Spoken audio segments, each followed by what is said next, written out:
নমস্কার বন্ধুরা, আমি শতাব্দী। তোমরা সবাই কেমন আছো? আশা করি সবাই ভালো আছো, সবাই সুস্থ আছো। আমার নতুন বন্ধু, আমার পুরনো বন্ধু সবাইকে অনেক অনেক ধন্যবাদ জানিয়ে শতাব্দীস কিচেনে তোমাদের সবাইকে স্বাগত। আজকে আমি দেখাবো মৌলা মাছের টক ঝাল মিষ্টি চাটনি। এই চাটনিটা কিন্তু তোমরা সারাটা গরম জুড়ে খেতে পারো। গরমকাল আর কি, গরমকালে খুব ভালো লাগে খেতে। আমি কিছুটা পরিমাণ মৌলা মাছ দেখো কেটে ধুয়ে পরিষ্কার করে নিয়ে এটা নুন আর হলুদ মাখিয়ে কিছুক্ষণ সময় রেখে দেবো।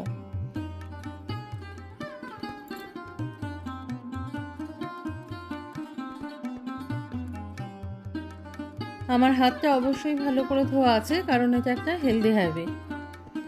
এখন এই মৌলা মাছের টক আমি করলাম। তোমরা চাইলে যে কোনো বড় মাছ বা ছোট মাছ দিয়ে করে নিতে পারো, তবে মৌলা মাছ দিয়ে খেতে ভীষণ ভালো লাগে। সেই জন্য আজকে আমি তোমাদের মৌলা মাছের এই টক ঝাল মিষ্টি চাটনিটা শেয়ার করে দিলাম। নিয়ে নিয়েছি কিছুটা পরিমাণে পাকা তেঁতুল বা পুরনো তেঁতুল। এটা কিন্তু পুরনো তেঁতুল, অনেক বছরের পুরনো তেঁতুল। এই তেঁতুলটাকে আমি কিছুক্ষণ এমনি নর্মাল টেম্পারেচারে থাকা জলে ভিজিয়ে রেখে দেবো। তেঁতুলটা পুরোটাই আমরা ব্যবহার করব। কড়াইটা গরম করে নিয়েছি, এবার দিয়ে দেবো একটু সর্ষের তেল। আমি সর্ষের তেল ইউজ করলাম, তোমরা যে কোনো তেল ইউজ করতে পারো। এই সর্ষের তেলে আমি ফোড়ন হিসাবে দিয়ে দিচ্ছি কালো সর্ষে। তোমরা চাইলে কিন্তু 5 ফোড়নের ব্যবহারও করতে পারো, সেটা দিলেও গন্ধটা সুন্দর ছাড়ে। আমার হাতের সামনে সর্ষে ছিল, তাই আমি সর্ষেটা দিয়েই করলাম।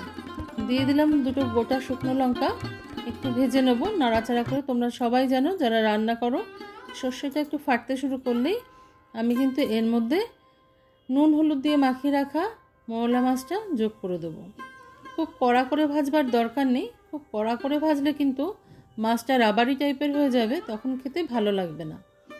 হালকা আছে একটু এপিট ওপিট করে আমি এটাকে ভালো করে ভেজে নেব। দেখতে থাকো আমি কি করছি।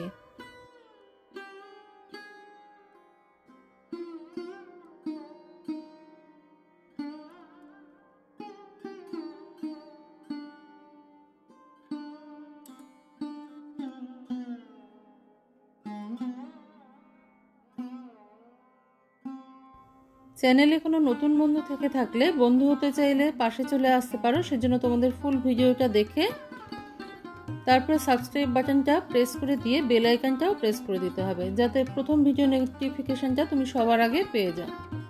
এবার আমি বাটিতে যে তেঁতুলটা ভিজিয়ে রেখেছিলাম, পুরনো তেঁতুলটা, সেটা আমি সম্পূর্ণ যোগ করে দিলাম মাছের মধ্যে।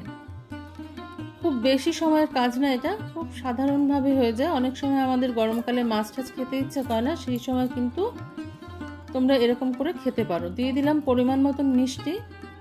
টক মিষ্টি ঝাল দুটোই হবে, তিনটেই হবে সরি, সেই জন্য মিষ্টিটাও অ্যাড করে দিলাম। দিয়ে দেবো এবার একটুখানি ঝাল শুকনো লঙ্কার গুঁড়ো।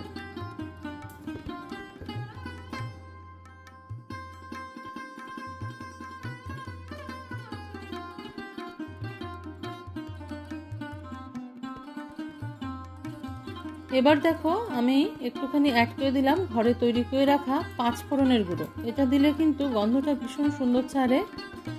যারা কখনো এইভাবে মাছটা রান্না করে খাওনি, একবার অবশ্যই ট্রাই করবে বাড়িতে, এটা খেতে খুব সুন্দর হয়। তোমরা করে খেয়ে জানাবে যে কেমন হয়েছে এটা খেতে। তো এটা কিছুক্ষণ আমি ফুটিয়ে নেব, খুব বেশি ঘন করবার দরকার নেই, যেহেতু চাটনি একটু ঝোলঝোল রাখতে হবে। রুটি লুচি পরোটা নয়, এটা শুধু ভাতের সাহায্যেই খেতে হবে। ভাত দিয়ে যদি তোমরা ওই ঝোলটা মেখে খাও তাহলে অনেক বেশি ভালো লাগবে। আশা রাখছি আমি তোমাদের এই রেসিপিটা ভালো লাগবে, আর ভালো লাগলে লাইক শেয়ার কমেন্ট করবে অবশ্যই। তোমাদের কমেন্ট করতে আমার ভীষণ ভালো লাগে। এবার দেখো একটা বাটিতে তুলে নিয়েছি। এই বাটিতে তুলে নিয়ে আমি এটাকে সার্ভ করেছি। দেখো কত সুন্দর দেখতে হয়েছে, আর খেতেও ততটাই সুন্দর হয়েছে। তাহলে আজকে এই পর্যন্তই বন্ধুরা, দেখা হচ্ছে পরের দিন অন্য কোনো রেসিপি নিয়ে তোমাদের সঙ্গে। তোমরা সবাই ভালো থেকো, সুস্থ থেকো।